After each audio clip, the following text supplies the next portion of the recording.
본 방송에서 제공하는 투자 정보는 투자 판단에 대한 조언입니다. 방송에서 제공하는 주식의 가치, 가격 상승 및 가격 하락에 대해서는 방송사에서 보장하지 않습니다.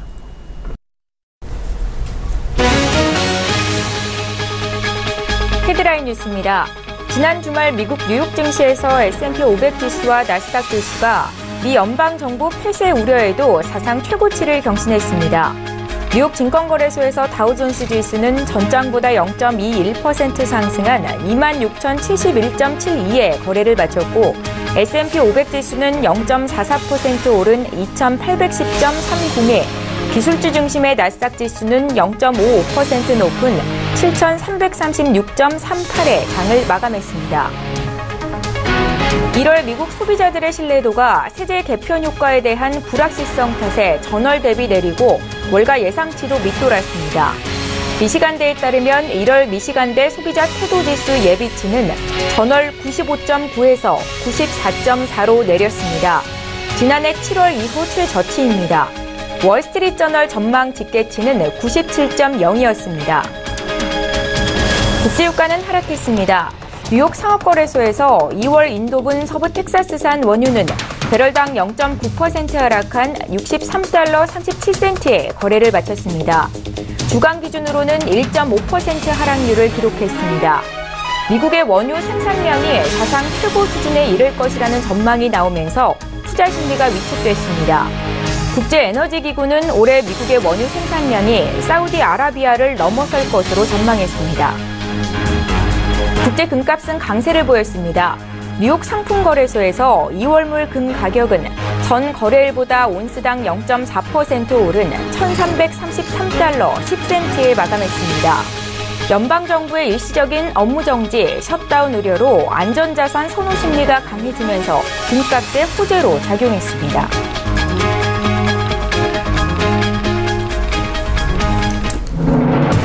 시청자 여러분 안녕하십니까? 출발 증시와이드 1부 시작합니다. 최인정입니다. 지난 주말 미국 뉴욕 증시 3대 지수가 일제히 올랐는데 특히 S&P 500 지수와 나스닥 지수가 사상 최고치로 종가를 기록했습니다. 연방정부의 폐쇄 우려에도 불구하고 기업들의 실적에 대한 기대감이 반영된 것으로 분석되는데요. 이런 가운데 미 연방정부는 우려했던 대로 현지 시간으로 20일부터 일시적인 업무정지에 들어갔습니다. 공화당은 사태를 조기에 수습하기 위해서 22일 새벽 수정 예산안에 대한 재표결을 실시할 계획이다라고 밝힌 바 있습니다. 지난주 마지막 거래 국내 증시도 살펴볼게요. 코스피 지수는 소폭 오르면서 2,520선으로 거래를 마친 반면에 코스닥 지수가 2% 급락하며 870선으로 밀렸습니다. 아이폰 X의 판매 부진에 또 반도체 업황 둔화 우려까지 전기 전자업종이 약세를 기록했고요. 노무라 증권에 이어서 도이체뱅크까지 셀트리온에 대한 매도 의견을 내놓으면서 셀트리온 그룹주가 하락한 것이 특징적이었습니다. 이번 주 국내 증시는 어떤 움직임을 보일까요? 증시에 영향을 미칠 국내외 이슈 분석 도와드립니다. 1월 22일 월요일 출첵 일부 시간 지금 본격적으로 시작합니다.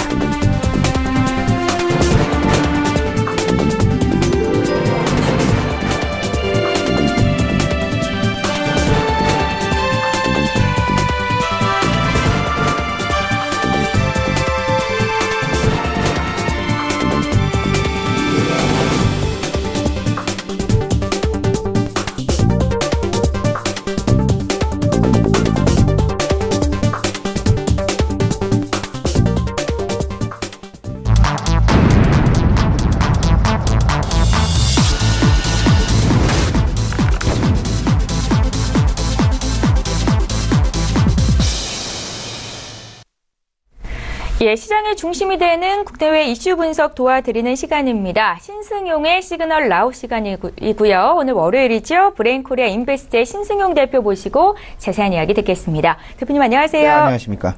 예, 반갑습니다. 오늘도 국내 증시에 영향을 미칠 글로벌 이슈들 어떤 것들이 있는지 화면으로 함께 먼저 살펴보시죠.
알아볼 이슈 살펴봅니다. 국내 증시 지난주 점검하고 이번 주 전망해보겠습니다. 코스닥 시장에서 제약 바이오주가 숨을 고르는 양상을 보이고 있습니다. 변동성이 커지는지 살펴봅니다. 이번 주 올해 기업 공개 시장이 열립니다. 영향 어떨까요? 분석해보겠습니다. 2018 다보스 포럼을 앞두고 있습니다. 글로벌 경제 트렌드 살펴봅니다. 지난주 국내 시장은 정부의 코스닥 정책 활성화 모멘텀이 지속된 가운데 일부 업종에 대한 고평가 논란이 확산되면서 변동성이 좀 커지는 모습을 보였습니다.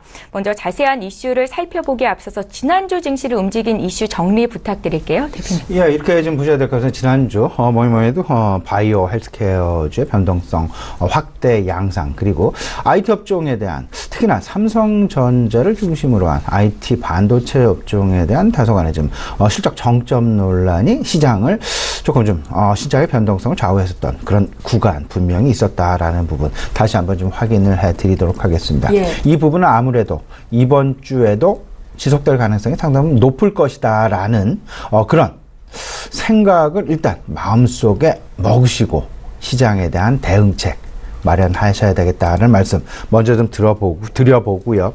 일단 지난주 코스닥 시장의 상승보다는 코스피 시장 지수의 상승률이 조금은 더 크게 나타나는 그런 모습이었습니다. 결국은 코스피 지수 2,500포인트에 다시금 안착해 나가는 그런 모습이 나타났었고요. 코스닥 지수는 900선을 16년 만에 돌파했지만 이내 변동성, 특히나 많이 올랐었던, 그리고 바이오에 대한 고평가 논란 조금 더 확산이 되어 가면서 바이오 헬스케어 주식을 중심으로 주가의 하락 내지는 급락 부분이 나타나게 되면서 시장 지수, 코스닥 지수에 크게 흔들리는 그런 모습 나타나면서 궁극적으로는 일주일 한 0.8%의 상승세 마감하는 그런 모습으로 마무리가 되었다라는 부분 말씀을 좀 드려봅니다. 여기서 왜 코스닥 지수보다 코스피 지수가 조금은 더 긍정적인, 조금은 좀 안도스러운 그런 모습을 보였을까를 고민을 해본다라면요, 당연하게 4분기 실적이 그 뒷받침이 되고 있다라고 보셔야 될 것 같습니다. 지금 현재 4분기 이번 주부터 본격적으로 대기업들을 중심으로 해서 시가총액 대형주들을 중심으로 한 4분기 실적 시즌이 시작이 됩니다. 물론 중소형주가 많이 포진이 되어 있는 코스닥 시장은 조금은 좀 뒤로 밀리게 되는 그런 모습 나타날 수밖에 없게 될 것 같고요. 대다수 아마도 그 기마감 한후, 특히나 이번 4분기 같은 경우에는요, 연 마감이기 때문에 마감 후 90일 이내에 그들의 실적을 발표하는 그런 모습이 나타나게 됩니다. 통상적으로는 분기 마감 후 45일이라는 그 기간을 지키게 되지만 연 마감은 마감 후 90일이다라는, 그러면 3월 30일까지 실적 발표는 해도 된다라는. 근데 통상적으로 4분기 실적 마감 어찌 보면 한 2월 들어서게 되면서 코스닥 시장에 포함이 되어 있는 중소형 기업들도 실적 발표를 하지 않을까 이렇게 지금 생각을 하고 있습니다. 근데 이런 부분을 생각을 해봐야 되겠죠. 아무래도 실적과 관련해서 실적 발표가 이루어지는 그 안전판 역할을 하는 대형주들에 대한 안도 랠리가 지난주 후반부터 시장 내 서서히 나타나게 되면서 이번 주 아무래도 4분기 실적이 시장에 안전판 역할을 할 것이다 라는 생각이 상당 부분 많이 들게 되고요. 이렇게 되면서 아마도 이번 주 초반에는 코스닥 시장에서는 다소간의 좀 변동성 양상, 하지만 코스피 시장을 중심으로는 일종의 좀 안도 랠리성 시장의 긍정적인 시장 전개 방향이 예상되고 있다라는 부분 조금 좀 마음속에 좀 넣어두실 필요가 있어 보이고요. 네. 여기에서 한 가지 더 좀 긍정적인 역할을 해주는 부분이 있었습니다. 지난 주말이었습니다. 지난주 금요일이었죠. 중국의 4분기 GDP 발표가 있었습니다. 4분기 GDP 발표. 일단 4분기는 지난 3분기와 같은 6.8%의 성장률. 하지만 연도별로 생각을 해봤더니 6.9%의 성장률을 보여주면서 7년 만에 그들의 성장률이 상승세로 전환했다라는 부분. 이 이야기는 무슨 이야기냐면요, 결국은 중국이 결국 신흥국의 경기를 대변하고 있다.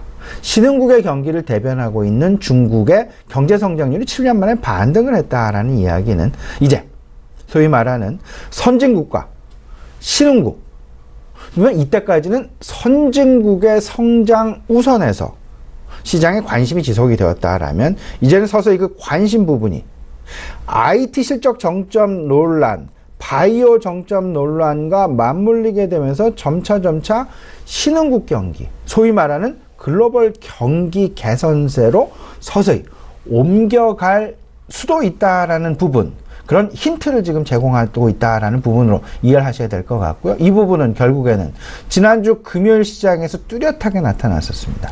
국제 유가의 상승세와 맞물리게 되면서 국제 원자재 가격의 상승, 국제 원자재 가격의 상승은 결국은 뭐 LS랄지 아니면 고려 아연이랄지 이런 원자재주의 상승 내지는 관심으로 시장 내에 바로 나타나고 있다라는 부분 분명히 읽어두셔야 될 것 같습니다. 결국에는 국제 유가의 상승과 중국의 GDP 반등, 이 부분은 신흥국 경제 성장이라는 부분으로 다시금 그 관심이 모아지게 되면서 그 관심의 표출은 결국은 경기 민감주의 대표격이라고 할 수 있는 원자재주로 몰리는 그런 모습이 나타났고요. 그럼 그 순서는 앞으로 어떻게 될 것이냐.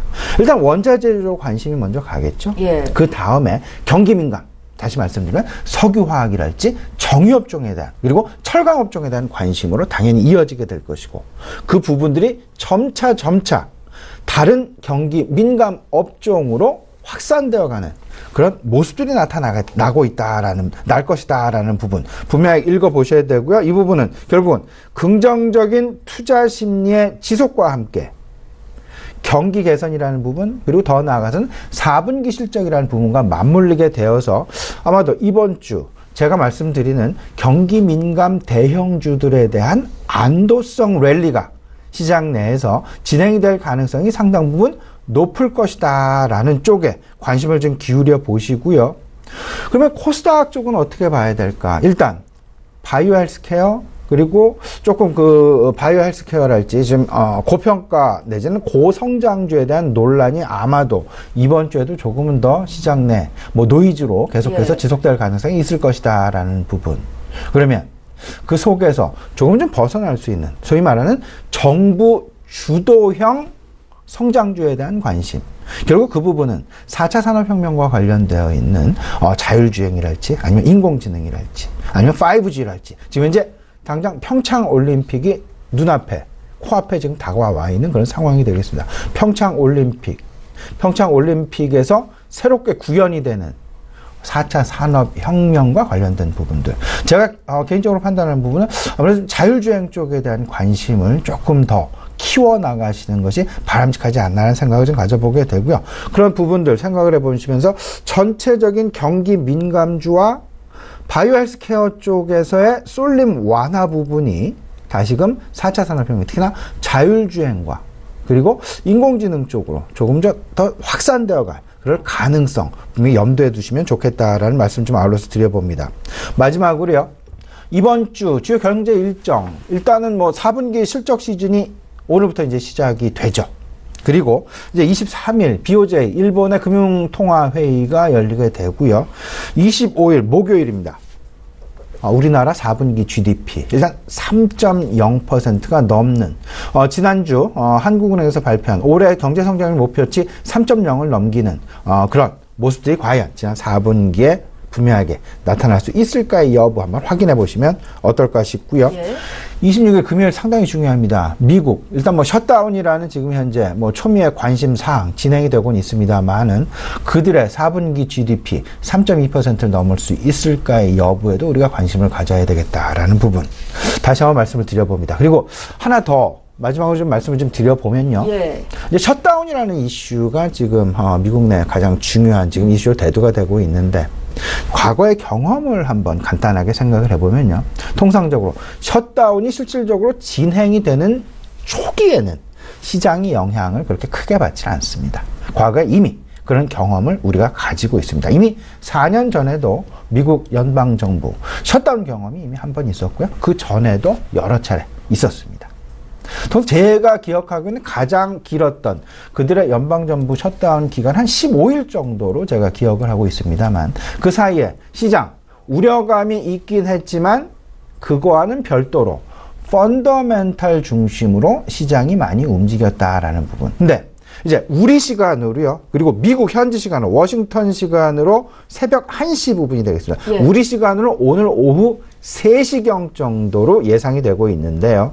그때 아마도 뭐 상하원 이제 이 부분을 예산안을 통과시킬지 못 시킬 여부 그리고 그 뒤편에 있는 소위 말하는 뭐 다카라는 청소년 추방 유예라는 그런 부분까지도 지금 맞물려서 여러 가지가 뭐 지금 지금 동시 상황으로 지금 진행이 되고 있는데요. 일단 이번 오늘 3시 이후에 어떻게 그 예산안에 타결이 있을지 없을지의 여부 그리고 최소한 한 일주일 정도가 넘어갈 가능성도 분명히 있을 수 있다라는 부분. 하지만 일주일 정도의 기간 가지고 실질적으로 증권시장이 금융시장이 크게 타격 내지는 크게 변동성 확대 양상으로 빠질 가능성은 극히 제한적일 수 있다라는 부분. 저는 개인적으로 오히려 2주 이상 3주, 한 달 이상 만약에 지금과 같은 상황이 지속된다라면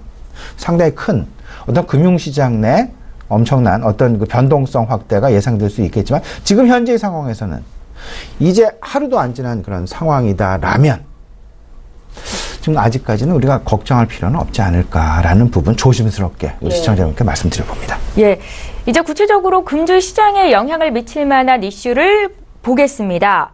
개인 투자자들의 비중이 높은 코스닥 시장 이번 주는 어떤 움직임을 보일지 아마 시청자분들이 가장 큰 궁금증이 아닐까라는 생각이 드는데요. 앞서 신 대표님 코스닥 시장 고성장주의 논란이 이번 주에도 지속이 될 것이다라는 말씀을 주셨습니다. 자, 지난주 코스닥 시장 내 바이오 헬스케어를 중심으로 변동성 양상이 나타났는데 만약에 증시 상승 기조에는 변함이 없다면 이제 주도주가 좀 바뀌는 건 아닌가라는 생각도 들거든요. 어떻게 보십니까? 네, 먼저 이 부분 먼저 좀 말씀을 드려야 되겠죠. 예. 과연 시장 헬스케어 바이오가 하락을 한다라고 해서 시장 정말로 하락 국면으로 접어드는 것은 아닌가라는 우려감. 과연 그 부분이 그 우려감이 얼마나 될까? 저는 크게 제한적이다라는 그런 생각을 가지고 있습니다. 물론 제가 틀릴 수도 있겠습니다만은 하지만 주변에 있는 대다수의 이제 그 소위 말하는 경제 전문가들 그리고 증권 전문가들, 금융 전문가들 이야기를 해보면 지금 현재 급락 상황으로 변동성이 확대되는 그런 양상. 지금 현재까지는 그 기미를 찾아보기는 상당 부분 어렵지 않겠느냐라는 쪽으로 목소리가 모아지고 있다라는 부분. 그렇다면 시장의 상승 기조는 지속될 것이다. 물론 그 시장의 상승 기조의 내용물이 조금 달라질 것이다 라는 그런 생각을 분명히 해봐야 될 것 같습니다. 예. 그 내용이 달라진다라는 이야기는 지난주부터 그리고 그 전부터도 시장 내 계속해서 논란이 되어 왔었던 바이오 헬스케어 그리고 IT, 특정 IT 업종에 대한 IT가 상당히 다양하죠. 예. 근데 특정 IT들이 있습니다. 특히나 뭐 반도체 쪽에 대한 그런 시장 내 노이즈인데요. 그런 부분들에 대한 실적 정점 논란 계속 되어 왔었다라는 부분들을 생각을 해본다면 그 변동성 일시 단기간에 수그러들 가능성은 조금 어렵지 않겠냐. 그리고 지난주에 말에 있었던 셀트리온의 어떤 그 실적 발표 그리고 셀트리온과 관련된 실적과 관련된 시장 내 논란, 소위 말하는 분석에 대한 그리고 회계 기준에 대한 어떤 그 서로 간의 그 시각 차이 이런 부분들로 인해서 시장 내 그 노이즈는 아마도 이번 주에도 계속해서 진행될 가능성이 높을 것이다라는 부분. 그 노이즈는 어찌 보면 그 주가의 상승 모멘텀을 가져올 수도 있겠지만 일단은 하락의 가능성을 높여주고 있다. 왜냐하면 이때까지 계속해서 상승을 만들어 왔었기 때문에 거꾸로 노이즈가 나타난다라면 그 부분은 오히려 하락 쪽으로 노이즈의 방향이 결정될 가능성이 높을 것이다라는 부분으로 조금 좀 미리 조금 조심스러운 접근 하셔야 되겠다라는 말씀 좀 드려보고 싶고요.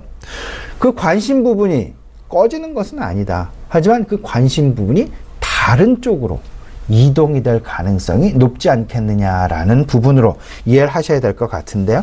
그 가장 기반이 되는 부분은 아마도 우리 시청자 여러분 다들 인지하고 계시겠습니다만은 정부 주도 코스닥 수급 활성화 부분이 되겠습니다.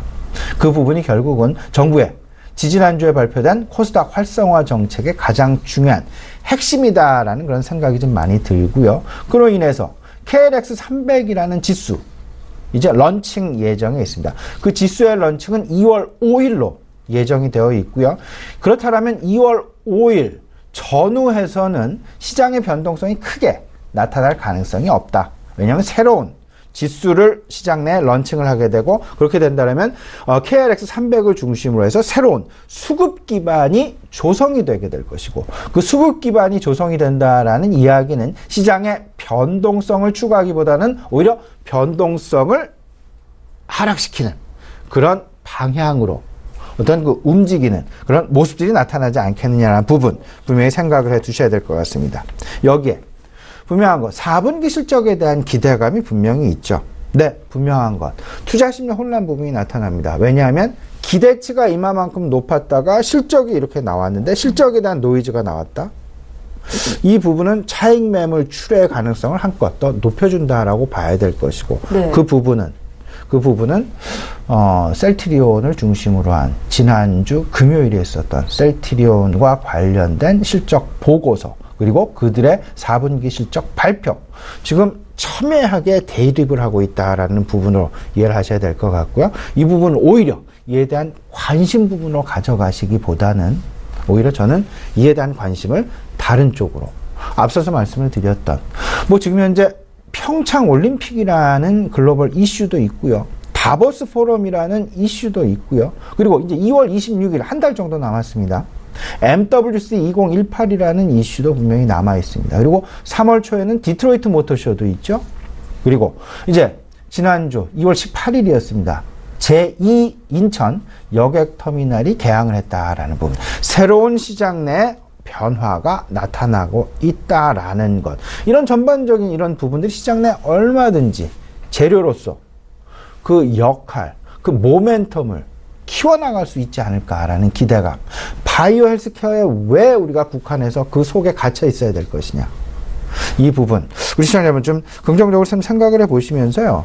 그리고 평창올림픽과 맞물려서 북한과의 관계 개선, 그 북한과의 관계 개선은 결국은 중국과의 대중국 사드 갈등과 관련된 사드 갈등의 해소 기대감이 시장 내에 발휘하게 될 수 있다라는 부분 생각을 해보시면서 결국은 코스닥 내에서 상대적인 소형업종에 대한 관심이 분명히 필요하다.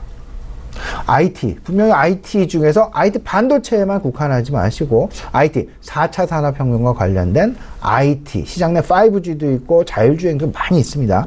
이 부분에 대한 관심, 그리고 중국 소비주에 대한 관심 분명히 가져가셔야 되겠다. 화장품이랄지 호텔이랄지 엔터테인먼트랄지 이미 시장 내에서 조금 움직이고 있습니다. 네. 이 부분 분명하게 이번 주 그 관심 계속될 것이다 라는 부분 말씀드려보고요. 마지막 세 번째, 정책 수혜주에 대한 관심 분명히 가져가셔야 됩니다.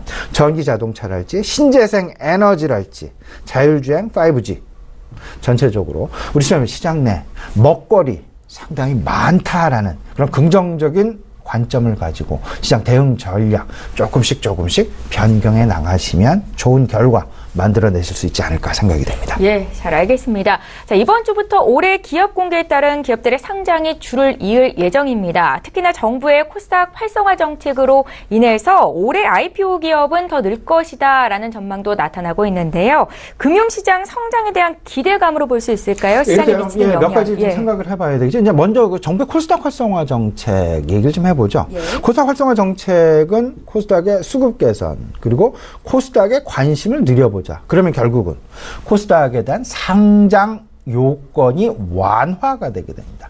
아직 물론 이게 실현이 되진 않았습니다만은 점차 올해 안에 상장 요건이 완화될 것이다. 그러면 적자 기업도 상장이 얼마든지 성장성만 담보된다라면 그리고 정부의 어떤 장기 4차 산업혁명과 관련 로드맵과 크게 다르지 않다라면 이 부분도 얼마든지 상장시킬 수 있다라는 그런 개연성 품고 있다라는 점. 상장 요건이 완화가 된다라는 얘기는 IPO가 그만큼 늘어난다. 기업 공개가 늘어난다라는 쪽으로 이해를 하셔야 될 것 같고요.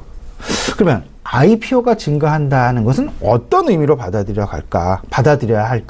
IPO가 증가되는 수준, 그 척도, 그 부분을 놓고 통상적으로 실물 경기와 금융 경기의 반등 내지는 활황세의 정도를 평가하는 그런 척도로 활용이 된다라는 부분. 지난해 IPO 화랑을 이뤘습니다.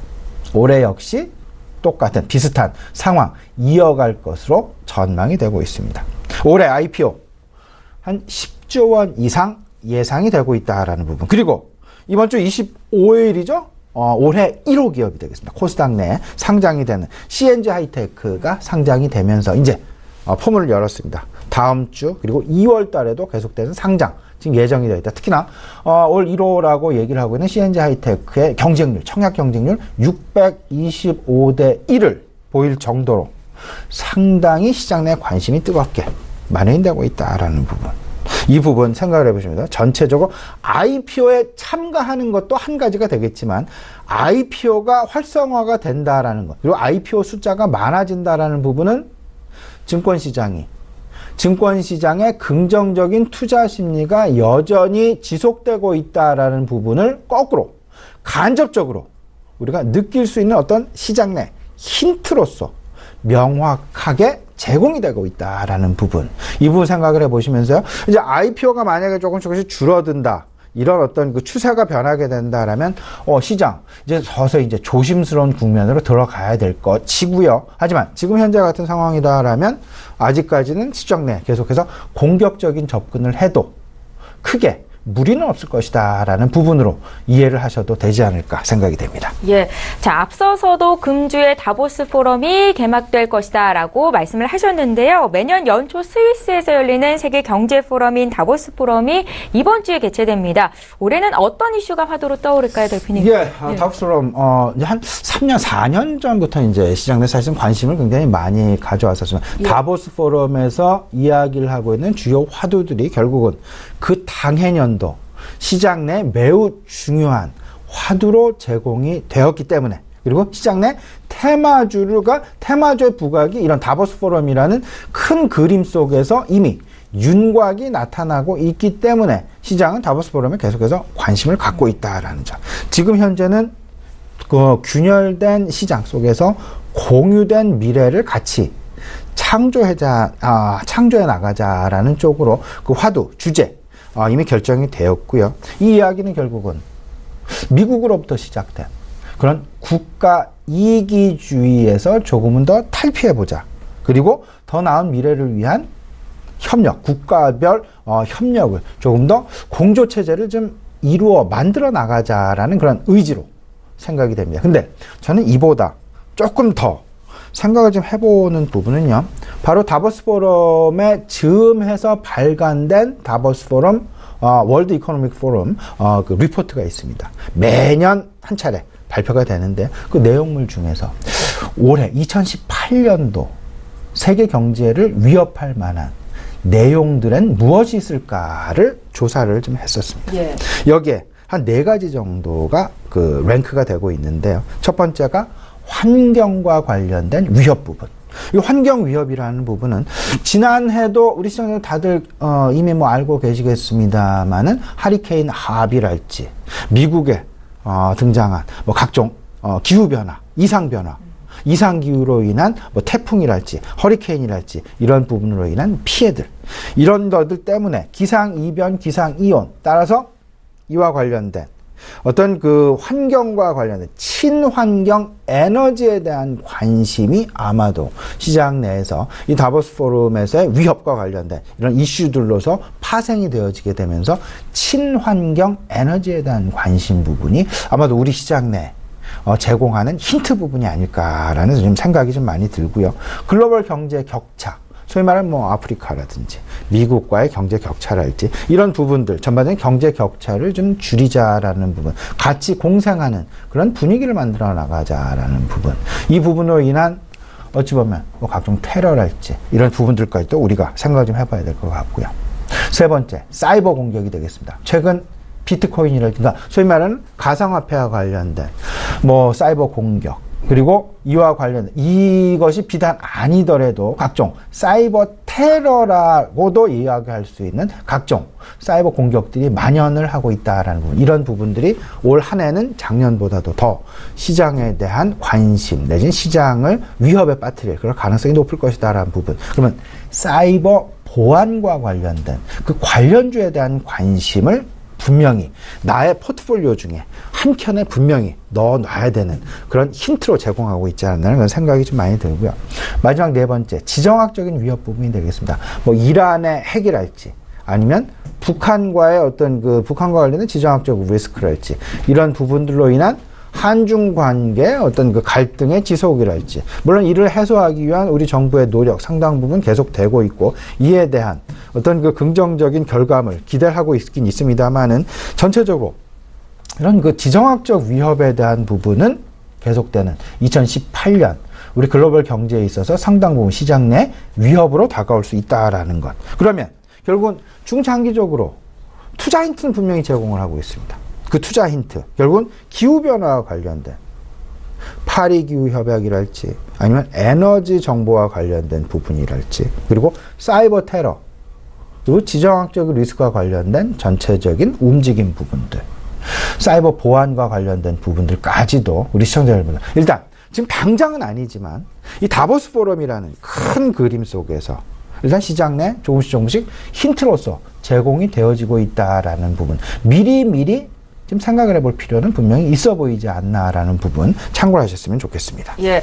자, 이번 주에는 어떤 이슈가 증시의 뼈대를 이룰지 먼저 구체적으로 짚어주셨습니다. 마지막으로 오늘의 투자 조언 여쭤볼게요. 예, 이렇게 좀 생각을 하셔야 되겠죠. 4분기 실적 시즌이 본격적으로 시작이 된다. 그런 와중에 대내적으로는 그렇고 대외적으로는 G2의 변화에 상당 부분 우리가 주목을 해야 된다. G2 변화 부분에 주목을 해야 된다는 것.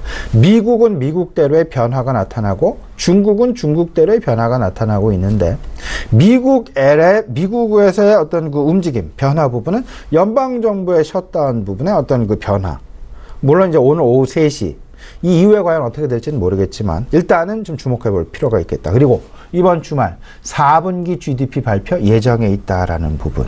그리고 미국 역시 4분기 실적 시즌이 진행이 되고 있다라는 것 꼭 좀 염두에 두셔야 될 것 같고요. 예. 중국과 관련해서는 이렇습니다. 지난주 그들이 발표한 작년도와 4분기 GDP 성장률이 턴어라운드하는 그런 모습들이 보여지고 있다. 그러니까 성장세로 다시금 변하고 있다라는 모습을 보여주고 있다라는 부분은 신흥국과 경기 민감주와 그리고 소위 말하는 원자재주에 대한 관심을 다시금 시장 내에서 재부각시킬 수 있다라는 그런 근거로 제공이 될 수 있다라는 부분 분명히 생각을 해 두셔야 될 것 같습니다. 그러면서 우리 시장 내에서는 대형주는 4분기 실적 시즌의 본격화, 하지만 중소형주 같은 경우는 2월 5일 날 일단 발현이 되는 KRX 300의 그 시작, 그리고 평창 동계올림픽, 그리고 MWC 2018 등 각종 이벤트들에 대한 관심 분명히 가져보게 되고요. 이런 부분들 지켜보게 되면서 시장 절대 변동성, 종목별 변동성은 나타날 수 있지만 시장의 변동성은 그렇게 제한적이지 않겠느냐. 오히려 일단 헬스 바이오에 대한 쏠림 완화 가능성을 염두를 하면서 헬스 바이오에 대한 모멘텀의 둔화, 그러면 그 관심이 과연 어떤 쪽으로 대체제의 모습을 보이면서 쏠려 갈 것인지, 그 새로운 타겟을 찾는 것이 상당히 중요하지 않겠느냐라는 부분. 저는 그 새로운 타겟을 오히려 중국과 관련된 쪽에서 찾아보는 것이 바람직하지 않나 생각을 조심스럽게 말씀을 드려보고요. 이런 모습들은 장기 소외주의 모습에서 드러나고 있다라는 부분. 그렇게 되면서 전체적인 그 주변은 자율주행이랄지 아니면 5G 통신이랄지 인공지능이랄지 이런 전반적인 어떤 그 시장 내 테마군들로 채워질 가능성이 높지 않겠느냐라는 가능성 염두에 두셨으면 어떨까 싶습니다. 이번 주 4분기 실적, 대형주들의 실적 발표, 이제 계속해서 나타나고 있습니다. LG 디스플레이도 있고요. 포스코, 그 다음에 SK 하이닉스, 현대차, LG 전자 등등.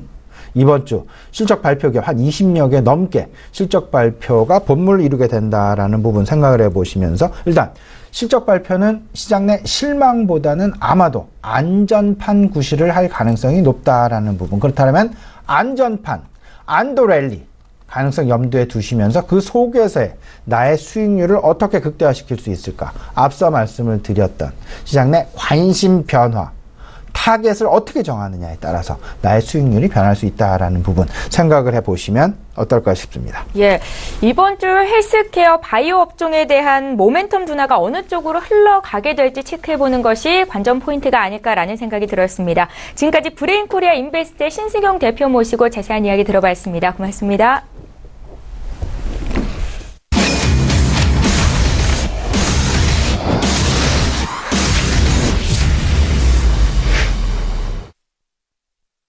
예, 이번에는 국내외 선물시장 투자 전략 짜보겠습니다. 1부의 마지막 코너고요. 선재 트레이더의 선물 하이킥, 오늘 선재 트레이더 화상으로 만나보겠습니다. 안녕하세요. 네, 안녕하십니까. 선재 김유성입니다. 예, 반갑습니다. 오늘도 국내 선물시장 투자 전략부터 여쭤볼게요. 네, 우선은 예상 지지력들 1차 330지수, 그 다음에 2차 328지수 그대로 열고 대응할 생각이고요. 그다음 예상 저항은 333지수 보고 있습니다. 자, 우선은 저번 주 금요일 날이죠. 331지수 안착 못한다에 지속적으로 매도 배팅을 했었고요. 그 다음에 걔네들을 329.10까지를 열고 봤었는데, 중간에 가다가 아래 추세 하단부 근처부터 마켓이 시작하더니 별로 힘이 없었습니다. 그래서 저희는 관망을 했고요. 추가적인 배팅은 하지 않고 약수익 구간에서 관망하고 마무리를 지은 상태였고, 그 다음에 이제 그 이후에 지속적으로 반등 여력들이 있어서 야장에는 반등할 그림이라 그거 정도 조언을 드렸고요.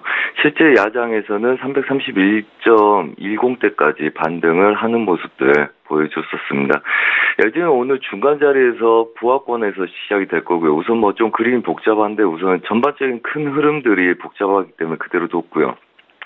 저희가 보는 위아래 구간들 여전히 중심 근처에서 놓여있는 모습이기 때문에 이번 주 장 초반도 굉장히 좀 복잡할 거다 이렇게 말씀을 드리겠고요.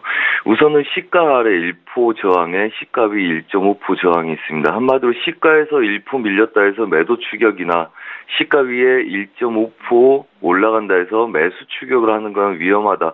오히려 시가 아래 1포나 시가 위 1.5포는 저항을 두고 반대 매매가 유용하다. 한마디로 2.5포 마디가 안에서 갇혀 있을 가능성이 높다는 거죠. 한마디로 국내 선물 같은 경우는 2.5포부터 3.0포까지 한 마디로 보는데 그 구간 안에 마디값에서 저항을 받을 가능성이 높다 이렇게 보고 있고요. 우선은 시가 시작된 거 보고 저희는 이 기준으로 해서 시가 아래 1포 매수, 시가 위 1.5포 매도 그렇게 전략적으로 중심 라인을 꾸려서 전략적으로 행할 가능성이 높고요. 우선은 추세 지지력을 지켰기 때문에 매도에 바로 추격을 하거나 매수를 올려쳐서 돌파를 무조건 예상한 것도 좀 위험한 구간이다. 한마디로 집중해야 될 거는 시가 아래 1포 저항, 시가 위에 1.5포 저항이 예상된다. 그걸 기준으로 해서 저희는 시가 움직임을 파악을 해서 싸울 생각입니다. 그렇기 때문에 추격보다는 반대 매매가 여전히 유효하고 아직은 보합권 매매가 유리하다. 그래서 단순하게 간다 그래서 무조건 추격하는 매매 오늘 좀 위험하다는 거 알고 계시기 바라고요. 좀 시가 움직임들 파악하신 다음에 진입가들 설정해서 배팅하는 게 좋다. 그 다음에 전반적인 흐름들은 아직도 333지수부터 329지수, 327지수 이 범위 내에서 노는 그림들이지 어느 한쪽으로 크게 쏠리는 그림들은 아니기 때문에 좀 더 차분하게 시가를 보면서 대응하시면 큰 무리는 없을 거다 이렇게 말씀을 드리겠습니다. 네, 국내 선물은 이 정도까지고요. 네. 선재 트레이더와 함께하고 있습니다. 국내 선물은 일단은 시작이 중요하겠구나 생각이 들고요. 해외 선물 쪽도 좀 봐주십시오. 네, 해외 선물 저번 주에 저희 좀 고생이라면 고생이고 신경을 많이 썼다 볼 수 있겠습니다. 저번 주 월, 화, 수까지는 굉장히 그림이 좋아서 큰 수익을 잘 얻었었고요. 목요일, 금요일은 굉장히 좀 어려운 구간일 거다 말씀드렸었습니다. 그 이유인즉슨 달러 인덱스는 굉장히 매도 쪽으로 센 구간에 놓여 있고, 그 다음에 저희가 저가를 크게 깨지 않을 거라고 배팅을 하고 있는데, 지속적으로 그림 자체는 약할 수 있는 그림이라서 저희가 그렇게 생각을 했었고요. 그래서 저희는 지지력의 매수 배팅, 또 지지력의 매수 배팅을 했었는데, 저희가 보는 것보다는 달러 인덱스가 굉장히 약한 구조를 띄고 있었습니다. 다행히 중요한 자리에서 두 번의 반등에 크게 다시 중심까지 오는 반등에 의해서 저희도 적당히 수익을 내고 나올 수 있는 장이었습니다. 한마디로 달러 인덱스를 뒤집으면 모든 상품통화나 다른 연관된 일반 해외 선물의 그림의 반대쪽이기 때문에 저희는 반등의 매도를 지속적으로 노렸었죠. 그래서 그런 그림으로 해서 다시 중심까지 끌고 온 놈들로 어제 전일 거래 금요일까지 수익을 내고 마감을 했었습니다. 자, 이런 이야기죠. 유로 달러 좀 보겠습니다.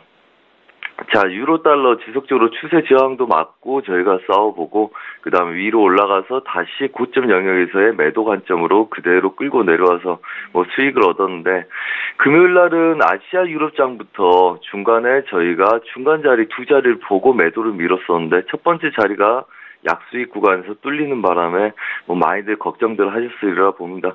그래서 제가 아시아 유럽장 올려치는 아이들은 미장까지 바로 추세를 낼 수 있는 구조는 아니다. 그래서 다시 다 되돌아올 거니까 여유 있게 좀 관망하시라, 이렇게 해서 잘 빠져나왔었습니다.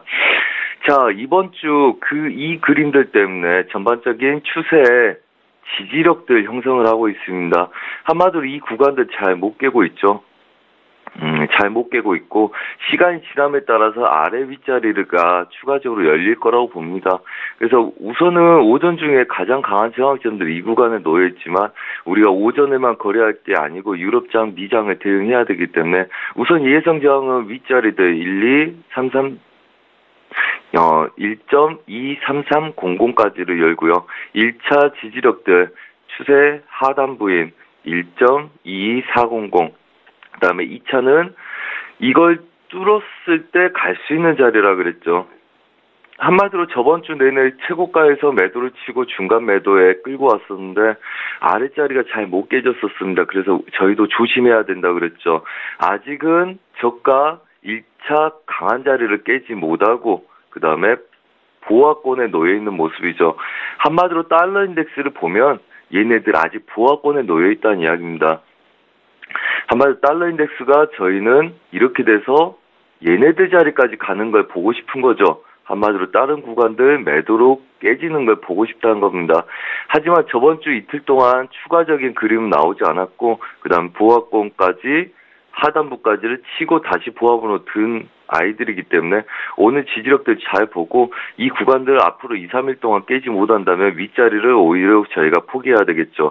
한마디로 조심스러운 매매들 지속적으로 해야 된다, 이렇게 말씀드리겠고요.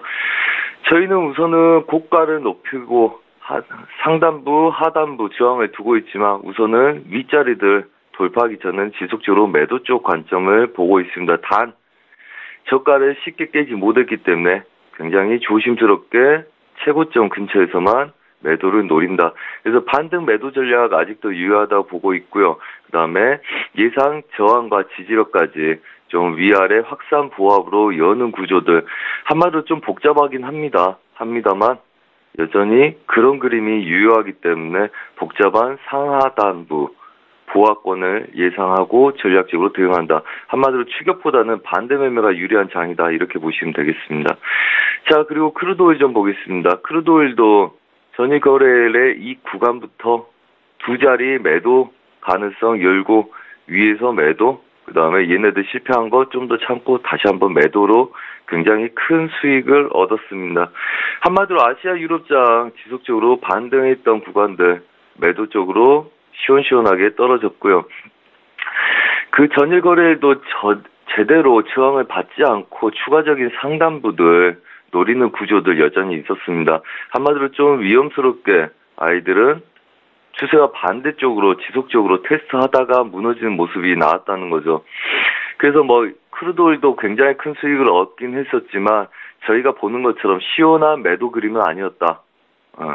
그리고 62.60까지를 목표로 잡았는데 걔네들 또 치지 않고 지속적으로 부하권에서 새벽에는 혼조세 양상 뛰는 모습들 보였다. 자, 그렇다면 얘네들도 여전히 시장들은 굉장히 엇갈리는 모습들 보이고 있고요. 저희가 원하는 방향으로 바로 치는 것도 아니고 그렇다 해서 그렇지 않는 것도 아니다. 한마디로 지속적으로 보합권에서 힙소들 발생되고 추가적인 그림들은 지속적으로 나오고 있는 형태이기 때문에 보합권 매매들 여전히 유리할 거고요. 자, 그렇다면 오늘은 63.70부터 저항이 있지만 얘 또 여유있게 64달러 예상 저항을 두고 멀리다 두고 공격적으로 중간자를 끊어서 진입을 해야 되는 복잡한 그림이다. 이렇게 말씀드리겠습니다. 그 다음에 아래쪽 예상 저항은 여전히 저번 주 그대로 봤던 자리들, 추가적인 그림들이죠.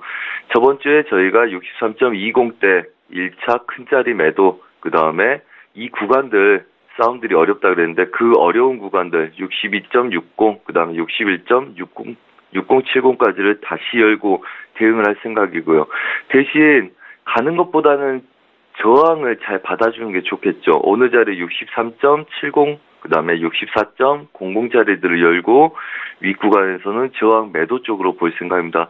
단 63달러 이하에서 함부로 매도 쫓아가는 굉장히 위험해 보이죠. 하기 때문에 매도는 반등 시 매도, 그 다음에 매수는 추가적으로 62.60, 그 다음에 61.60 두 마디를 크게 여시고 유럽장 이후에 지지력들 통해서 매수와 그 다음에 매도 전략들 보합권 매매들 꾸리라. 저희는 여전히 반등 매도 전략에 주력을 할 생각이고요. 단 시원하게 매도로 빠지지 않기 때문에 좀 얘들도 여전히 조심해서 매매를 할 거다. 이렇게 말씀드리겠습니다. 자, 마지막으로 골드입니다. 자, 골드 1337.0 예상 저항 두고요. 예상 지지력은 아래 하단부들 그대로 열고 볼 생각입니다. 얘는 또 똑같은 보합권에서 반등 시 매도 전략 여전히 펼칠 거다 이렇게 말씀드리겠고 여전히 유로 달러와 같이 지지력을 형성하고 있기 때문에 쫓아간 매매보다 반등 매도 전략 유효하겠다. 단 저항점들 잘 보고 하시라 이렇게 말씀드리겠고 이번 주도 조심해 가시면서 성공 투자하시기 바랍니다. 네. 예, 고맙습니다. 국내외 선물시장 투자 전략 김우석 선제트레이더 함께했고요. 내일 이 시간에도 뵙겠습니다. 잘 들었습니다. 네, 감사합니다. 예, 출발 증시와이드 1부 여기서 마칩니다. 잠시 뒤 2부 시간에는 시청자 여러분들의 종목 상담 함께 도와드리고 있습니다. 샵 0082번으로 지금 문자 참여해 주시면 되겠고요. 건당 100원의 정보 이용료가 부과됩니다. 저희는 잠시 뒤 2부 시간으로 다시 오겠습니다. 고맙습니다.